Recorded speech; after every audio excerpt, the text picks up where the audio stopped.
dementia, connecting our lives to help us survive, so we spend our time to the fullest we can.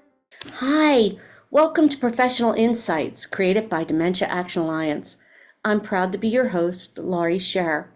During our Professional Insight podcast, we have educational conversations with professionals in the dementia community to provide answers and support to people living with dementia and their care partners.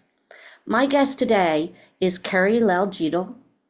Carrie is a family care partner turned into an advocate who has launched hashtag LTC Votes.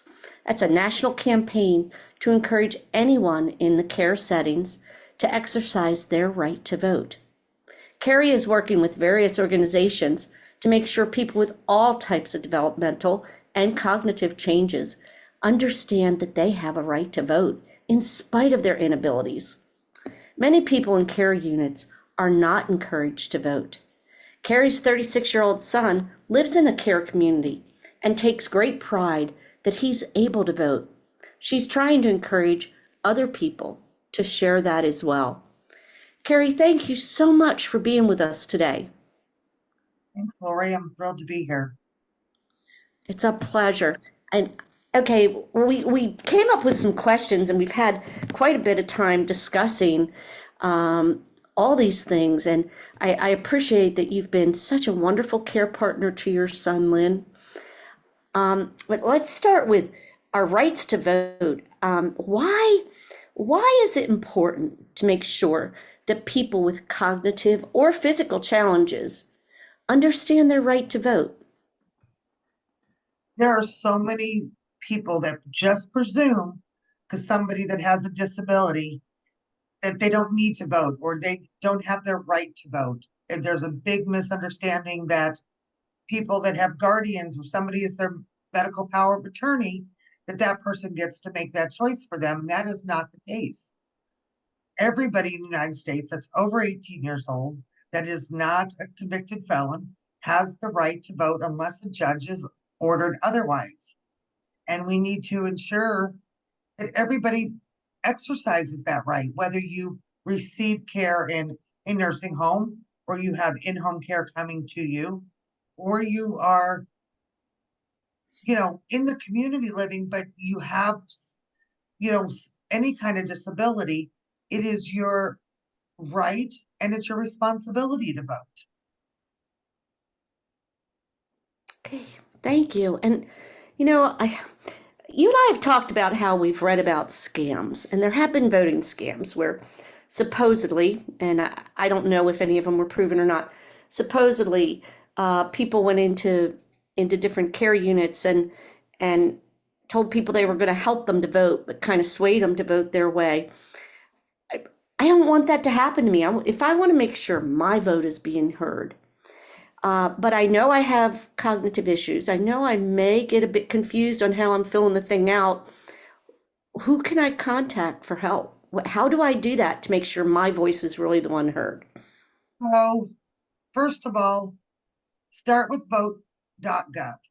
That will help you find your Board of Elections, and they can help get you some assistance. But for your best scenario is get somebody you trust to help you.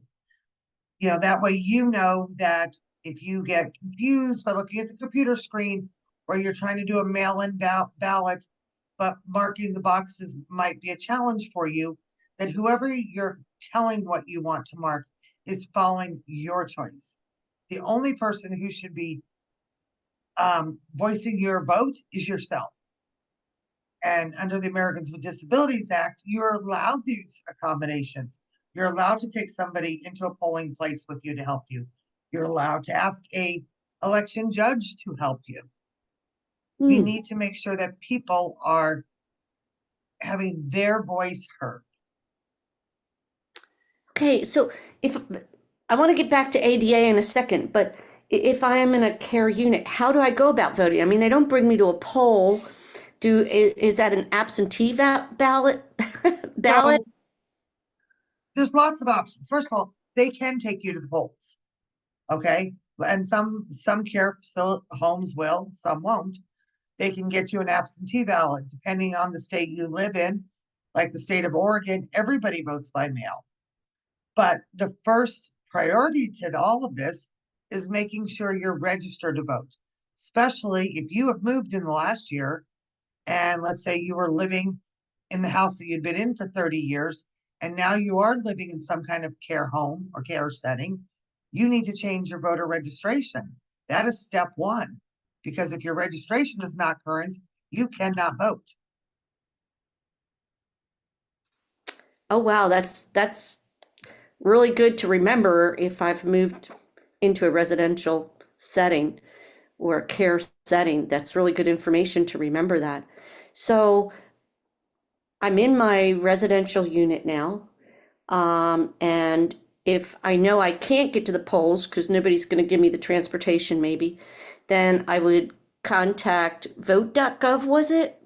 Vote.gov will help you find your local election office, which is who you need to contact to get your absentee ballot, a ballot by mail, make sure your registration is current. They can assist with all of those things. Sometimes they can also give you the names of organizations that will help you actually get to the polls. Wow. Okay. Wow. Thank you. And let's go back to ADA. Being American Disabilities Act. And I know I have a service dog and I find out a lot of things that ADA protects us under. But voting rights, so you mentioned, okay, I can go to the polls. My husband and I go to the polls together. But they don't let him go into the polls to vote with me. And one time I was very confused about how to do the buttons. But you're telling me that I need to tell them they need. Yes, under the Americans with Disability Act, you're entitled to these reasonable accommodations. And if nothing else, tell them to Google it and look it up. ADA voting laws. That's all. It's very clearly stated that you are allowed help, that you have the right to vote, and you have the right to a reasonable accommodation. And having somebody assist you is a reasonable accommodation.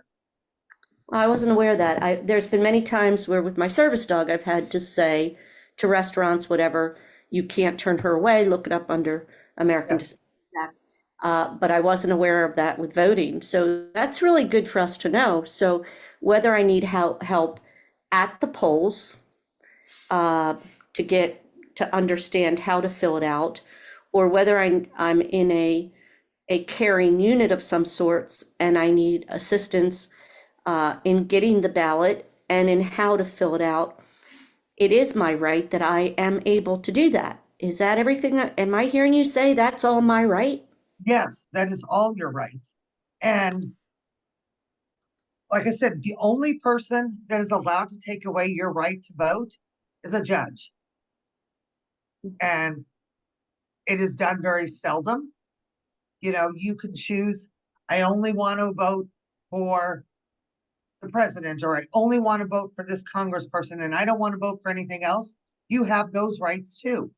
This is entirely the person's right, as long as they can express verbally, written, using a communication device, as long as they can express their wants and needs and their desire for this, they are allowed that. This is, besides the right, it's also about treating people with dignity and respect.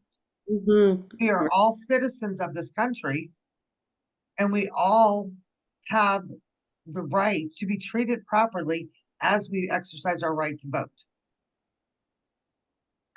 Wow, absolutely, and you're correct. And Carrie, I want to thank you so much for being with us today and helping us to understand, especially this time of the year. This is an important election time coming up, but helping us to understand that we do have the right to vote and we are covered under American Disabilities Act as to making sure we have the help we need to once again have our voices be heard. So thank you for being here and explaining that to us. Thank you. And I want to thank you, our viewers, as well. Dementia Action Alliance is committed to enhancing lives, connecting people, and increasing understanding. So I'd like to thank you for joining DAA for our Professional Insights podcast. More podcasts and a lot of valuable resources are available at daanow.org. You can help continue these podcasts and other programs that enhance the lives of the dementia community with a donation to daanow.org/donate. Thank you for joining us, and I hope you all have a wonderful day. To the fullest we can. So we